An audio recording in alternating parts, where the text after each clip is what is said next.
I'm Seth. And I'm Drew. And this is Nerd Meeting the Nerd. Hey everyone, we're back and we're playing Divinity 2 Original Sin. I think I butchered that as I have been. It's Divinity Original Sin 2. It's on the IGN top 100 games of all time. Check out the description for the entire list. This is it, folks. This is it. The big one. This is episode 5. Yep. We're going to be at about 2 hours worth of gameplay. We're going to talk at the end of the episode about what we think about this game. Do we think it belongs on a top 100 list? Are we going to keep playing it? Yada, yada, blah, blah, blah. But I think most importantly, what I'd like to talk about here as we start this episode, I want to tell you guys about what I'm going to eat for dinner tonight, because I spent the morning chopping up some vegetables, chopped up a little stew meat. I'm making a little beef stew in the crock pot, dude. It smells so freaking good. I almost can't stand it. But, dude, I love a crock pot meal. And, like, nothing feels better, in my humble opinion, than getting out ahead of it, doing that whole crock pot dealio, getting to the end of your day, and your dinner's just ready, dude.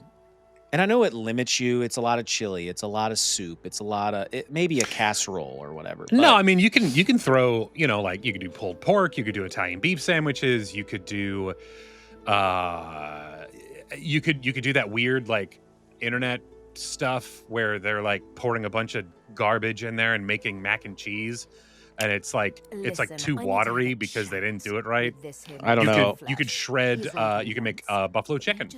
Oh yeah, and then throw in some sweet potatoes in the oven. Let those go 375 for like an hour, or at least until they're good and done. You got to poke them with a fork and rub them with a little bit of olive oil and salt, and then split them bitches open.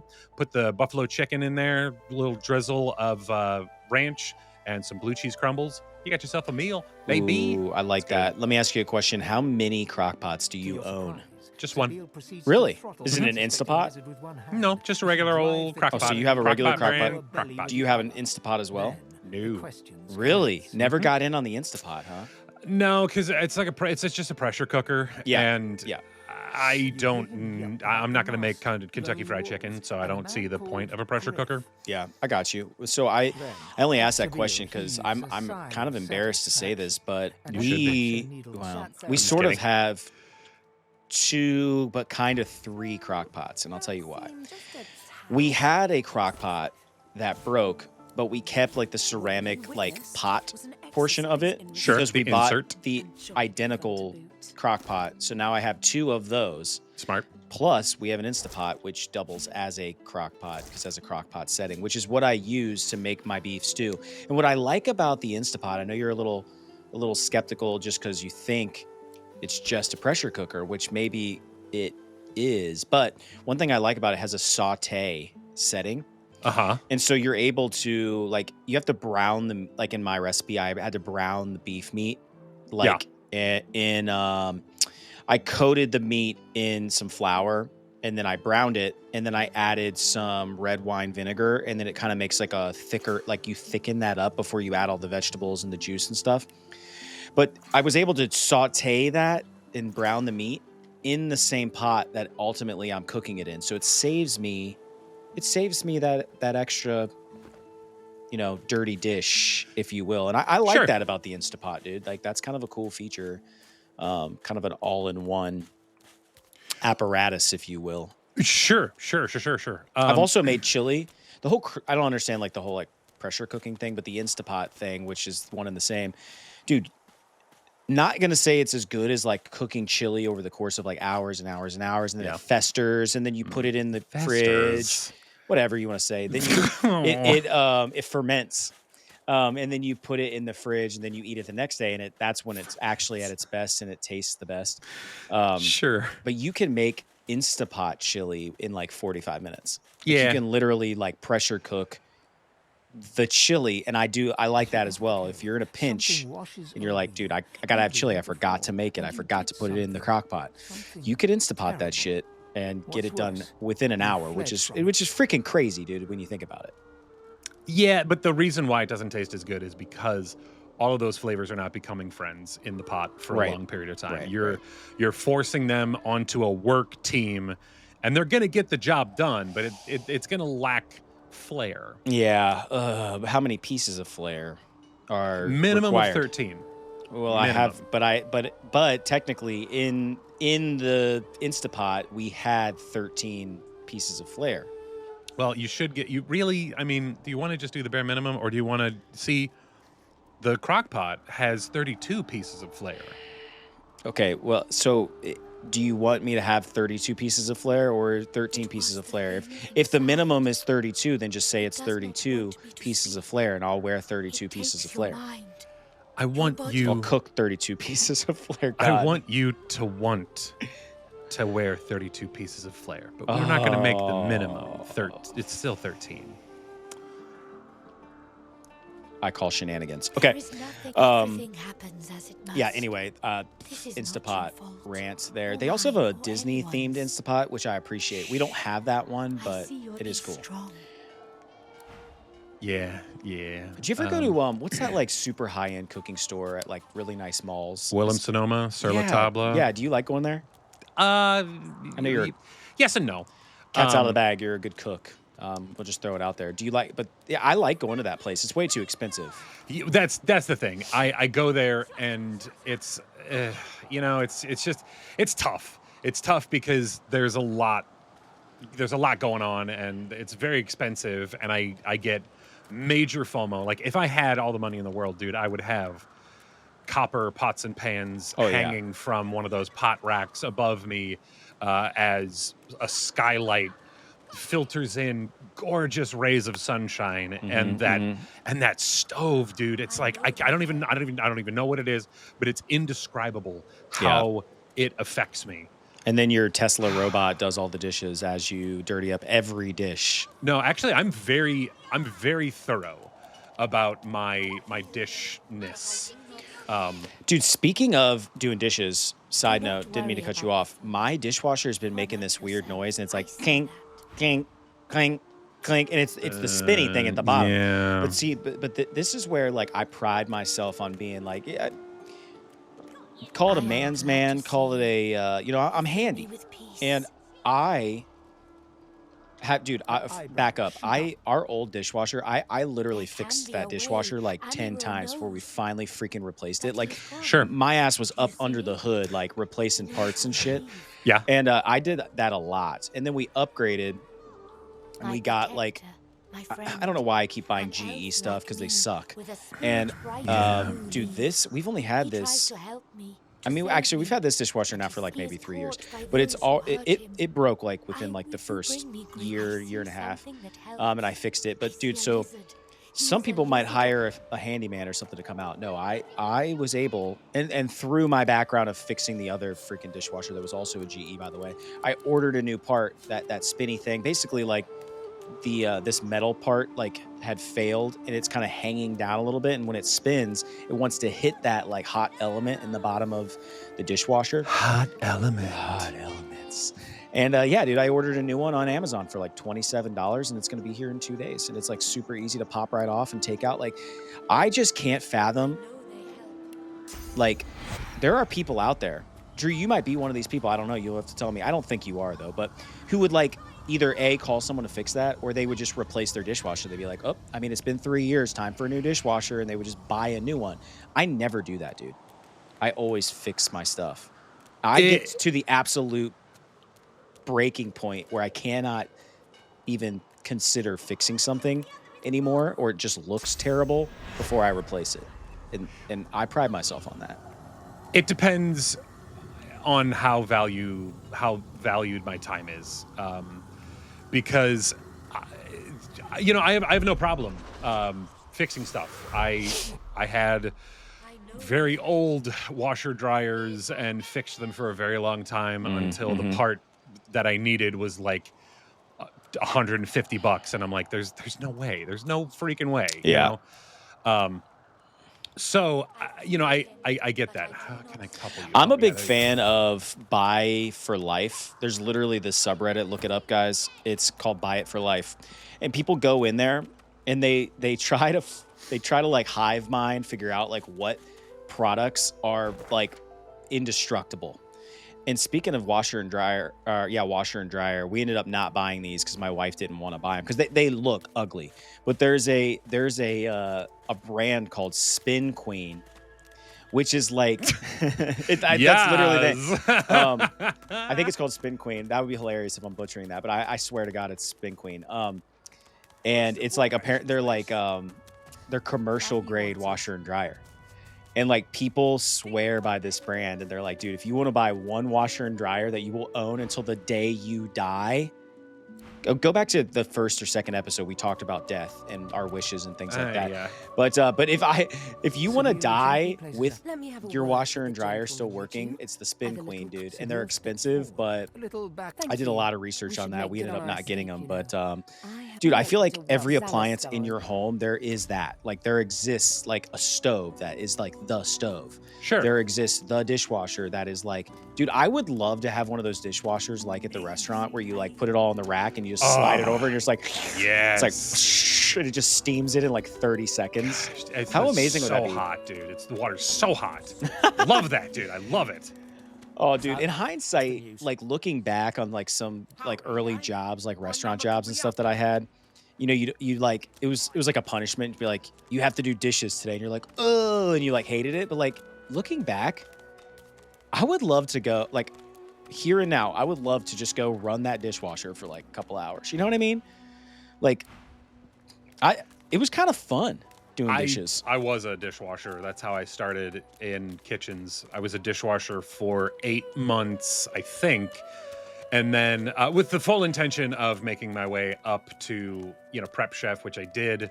I did prep and then sous chef. And Should then I just start calling you chef? Like in, you can. It's like in The Bear. It would be an old moniker at this point, but dude, you got like that like pull down thing, and you're like, and you spray off the so dishes, and then you throw it on that rack. Like I did dishes as well. In my first year of college, I worked at like the mess hall of an all girls, like dormitory at the school, and and I worked in the kitchen. So imagine, you know, like I'm just like that buster back there doing the dishes, and all these like, you know, little cute college girls like, here's my dirty dishes, and I'm the guy back there like wearing, you know, like wearing the hairnet. Yeah, you know? exactly. Yeah, you read my mind. Dude. Like just looking like a freaking scrub. So I would pack a change of clothes, so I didn't have to like walk out in like my gross like grotesqueness because I was of the same age as them. You know what I mean? Like, Of course. I had to like sort of try to keep up my appearances, but yeah, dude, I miss those days, dude. Simple days, simple times. Yeah. Just spraying off the dishes and throwing it through that. But I like in my house, if I could have one of those, that would be freaking awesome. And I bet you those never break, dude. Well, if they do, it is super easy to fix because it's just, you know, is this? Oh, dang it. Hey, lady. Hi, lady. I know. I thought this was the little girl that I'm looking for. Oh wow. Is it your kid or is it someone else's? No, it's someone else's child? kid, and that's what the voodoo doll is or whatever in my inventory. Oh, gotcha. Yeah, Ermely, Ramels, Romilly. T. Okay, dude. Okay, so all right, Ooh, all right. glowing. What's this? What's this? World secrets? Yeah. Keep your eye out for secrets. I went to my local mall yesterday, and it was like the saddest thing in the world. By the way, I wanted it to be like season 3 of Stranger Things. Yeah. You know, like that hustle and bustle and like that like Chips Ahoy ice cream shop or whatever. Scoops Ahoy. Thank you for the clarity. So when you walk in the main entrance, that's the food court, and there's probably at least 10 like restaurant what should be 10 restaurant options. Yeah, they're down to like 4 places that are open. And there's just all this vacancy right when you walk in. So it's the saddest sight ever. Sears is closed. Yeah. Completely closed. That was one of the, what do they call those? The anchor places in the mall. Yes. American Eagle left. Yeah. Not that I'm shopping at either one of those places really, but it's like It's Sure. just kind of sad. Well, They're- Sears, I mean, they had tools and stuff. yeah, Sears was cool in its day for sure. They had like treadmills and stuff. Dude, they had like sold video games at one point and whatnot. But yeah, dude, it's basically become like a flea market. Just a bunch of Yeah. like no-name shops. And you know, they still have a Hot Topic. They still have like a J.C. Penney and a Kohl's. Bed Bath and no, not Bed Bath and Beyond. What am I saying? Bath and Body Works. Thank you. And they have like I love a good smelling candle, dude. I'm sorry. It's just speaking of Stranger Things, they had some Stranger Things since not too long ago. and some of them were good. Some of them were far too aggressive to the nose. Well, so there's a video game store in that mall, and I was hoping to find some little gems. No, dude, it sucked. It was it's a terrible. They do a lot of vintage, but like a lot of retro. But yeah, they don't have a lot of selection, and it's just sad, dude. And they do have an arcade. So I was taking my kids to the arcade. I was like, hey, you guys want to go? They have a bunch of pinball machines and stuff in there. They have like we talked about crane games not too long ago. They have some crane games in there and stuff. Yep. Like true crane games. I'm not talking claw machines. Drew had to kind of educate me on what a crane game is compared to a claw machine. Yeah. But yeah, dude, no, we got there at 11 a.m. I think the mall opens at like 9. We gotta get the mall walkers in there. We walk out back there. And dude, the freaking arcade didn't open until noon. Oh, dude, that sucks. There wasn't an hour's worth of shit to do in that mall. So we left. I had to go run some errands. Dude, I bought $80 worth of light bulbs from freaking Walmart. I know, crazy, right? Well, I bought $80 worth of light bulbs and I got some furnace filters. But the furnace filters, dude, I get those cheapies like you replace once a month. You get like a 5-pack for like $6 or whatever. Sure. So only like $6 was made up in filters. The rest was light bulbs. I had to buy a lot of freaking light bulbs. Yeah. So anyway, I'm like, let's go to GameStop. And yeah, they didn't have the game I was looking for, which sucked. I just struck out, dude. And it all started with that stupid mall. Yeah. And it's I don't know, dude. It's sad, and I'm gonna be a hypocrite here because I'm a big Amazon guy. I order a lot of stuff on Amazon. So I feel like I'm part of the problem. I'm part of the reason why the mall failed. You know, like. But dude, they don't even have like Santa was in the middle of the mall. Also a really sad sight. But outside of that, dude, no Christmas decorations. They have no budget for it. You know? Yeah, that's tough, man. I Christmas. Well, and by the way, dude, like we really need to get away from putting dates on this stuff that we're recording because realistically, if people are like, no, we want you to play this is just going to get pushed further and further back, and we're going to be talking about Christmas stuff in July. Well, let us know in the comments if you guys actually care if we're talking about Christmas in July. Maybe I do. Well, Andrew does. Drew, come on, dude. Jeez. God. So, how much time do we have left on this episode? Enough My time. patience is being tested. Enough time. Oh, you know why it is? Because we're on episode 5 of this freaking game, and I think dude, running around, stumbling around is starting to weigh on you a little bit. But a little bit, yeah. That's good though. This is actually a good time. That's a good segue. For us to start, we got about 8 minutes here. I want to talk about this game, Drew. Thank you. Thoughts? I'm going to start. Go for it. I'll tell you what I think as the person who voyeured this. I think this looks like a game that I would really enjoy. Not so much watching someone else play. So it's kind of ironic that that's the whole point of this show. I don't love watching you play it, but I see the vision. I've kind of got some vibes from it. And I think I would really like it a lot and kind of get immersed. I've done enough research to know that there's like a ton of content for this game, and you could really get into it. So I can see why this is on the list. Yeah. Curious to know your thoughts, or even like the audience's thoughts on why this is more significant than Baldur's Gate 3. But other than that, yeah, dude, I mean, I'm not overly critical of this other than it's kind of slow, and I think you need a lot more than... That's my fault. I mean... Well, you need a lot more than 2 hours to, I think, really, like, consider this your favorite game ever. You know what I'm saying? No, I totally agree, because at this point, I am sort of wandering the beach, just kind of looking for stuff, and that... it's fine if you're just chilling on your own and you're just kind of able to enjoy the happenings. But yeah, dude, as a viewer of things, it's it's not the best. Yeah, and I think that begs the question, and we're still, as long as this doesn't get pushed back to Drew's point, this is one of the first group of games that we're playing off this IGN top 100 list. Yeah. We're tweaking how we're doing this. Right now, we're playing from the very beginning of the game and like trying to give these games like a 2-hour shot to tell us if we think that they deserve to be on this list. Yeah. Is that the right way to do this for viewers' sake? We don't know yet, but that's what we're doing right now. Yeah. Like, you guys may say, like, God, if you would have only played for 17 more hours, you would have got to this one part in the game, and it's so good. And like, I remember where I was, and oh my God, it's just my favorite game ever. And maybe we'll get there if we play more of it in our spare time or live, because you guys told us that you want to see more of this game. But yeah, a little bit of a snooze fest. But games like this are like that at first. Yeah. You know what I mean, it takes some time to really get that lore, and you got to build up all of your spells. You got to build up just all your stuff, man. Like, I mean, here's the thing, dude. I got the dream team with me. I got Necro guy who's like, he's got wizard poisons.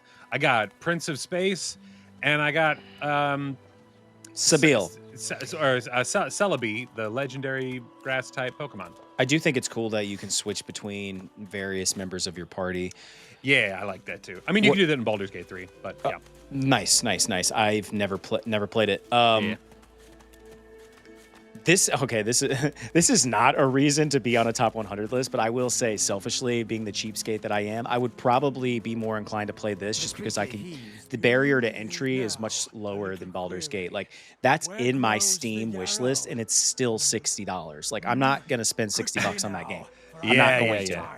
So, yeah, man. I'm curious though. I know like you're still playing and whatever, but I mean, you actually held the controller and played this. Like, what are your freaking thoughts, dude? I can only give you so much of my thought because I didn't actually play. Oh, you jerk! I can tell you what my thoughts are on that. That guy. Yeah, dude. Well, this guy. This is. I should have saved. Yeah, this guy's a jerk face jerk. Well, yeah, dude, I'm digging this. I'm definitely digging this this vibe, the gameplay. While it is a little clunky at first, that's more of like my problem. Again, like it's tough. It's hard to It's hard to try to really be successful in playing something that requires a lot of focus, and then. We're trying to be funny, and that's a struggle in normal terms. To be perfectly honest. I don't want to do that. Nope. Dang it! Son of a! No. Hit him, dude. Not to let everybody know how the sausage is made too much, but I almost feel like I had this thought a couple episodes ago. We almost need whoever's playing these games needs to play the game by themselves for a while. And then if we are going to do we're going to play from the beginning, restart the game, because then at least you would know how to make it through the tutorial in like a reasonable amount of time. I'm not being critical of you. I'm going to do the same thing, but I'm just saying, like, we legitimately, guys and gals at home, are playing these games for the first freaking time. And I don't know if that's the most efficient of ways to do this. We're still trying to figure it out. So I don't know. Dang, something dude. for us to chew on, something for us to contemplate. Well, here's the thing, and I love when Seth comes up with ideas that he thinks are his own, because that was my whole thing way back in the day. I was like, we should probably play these games a little bit so that we know what's going on, so that we can kind of be the expert and so on and so forth. And he was just like, no, man, we don't need, it's got to be real. And I was like, okay. Well, you know what that's called, right? Suggestive content. Inception. Yes. So yeah, maybe Drew. All right, all credit goes to Drew, folks. And I think he was right. All glory to the hypnotoad. He was right. We should probably play a little bit on these games and know what the F we're doing. Yeah. I don't know. Give us. the end-all be-all? Does this deserve to be on the top 100 list, Drew? And are you legitimately, no lying on the internet, are you going to continue to play this game off camera? Okay, so does it belong? Abso-freaking-lutely. Honestly, it's great. The artwork, the graphics, beautiful. The gameplay is, like I said, it's a little complicated at first, but once you get the hang of it, you're golden. My only complaint at this point would be that I'm trying to like progress, and I'm not leveling up. I'm not there's not a lot of access to weapons and armor, and clearly I have 3 dead people that are just hanging out. And that sucks. Like that's a bummer. I'm trying to progress through this, but again, I wasn't paying attention a lot, so that's on me. And I understand that I am just awful. Just awful. So no, dude, I 100% think this belongs on the list. I think it's great. I am not going to play this right away. I'm going to put it in the box. I'm going to set it off to the side, but it will go into my pile of games that I do want to revisit. I want to play this on my own profile and just, see how that goes. I like it. Cool. No, I agree. I think that's really cool. All right, guys, that's going to wrap it up for Divinity Original Sin 2. Let us know in the comments, what did you think of the series? Did you play this game? And where were you in 2017? Where were you in 2017? Yeah, we didn't really get into that, but I will say, if you want to see us play more of this or any of the games we've already played, you can find out how to make that happen in the description. You can support the channel by hitting the subscribe button or telling someone else to hit the subscribe button. That would really, really make us happy. And I think that's going to do it for today, folks. From all of us here at Nerd Leading the Nerd. Come back soon. Because we'll be waiting. Nerd leading the nerd. We love to talk about all things nerdy. Nerd leading the nerd. We talk about pretty much everything we love here. Nerd leading the nerd. Seth and Drew are your friendly tour guides. Nerd leading the nerd. So sit back and relax and enjoy the ride with Nerd leading the nerd. What? Nerd leading the nerd.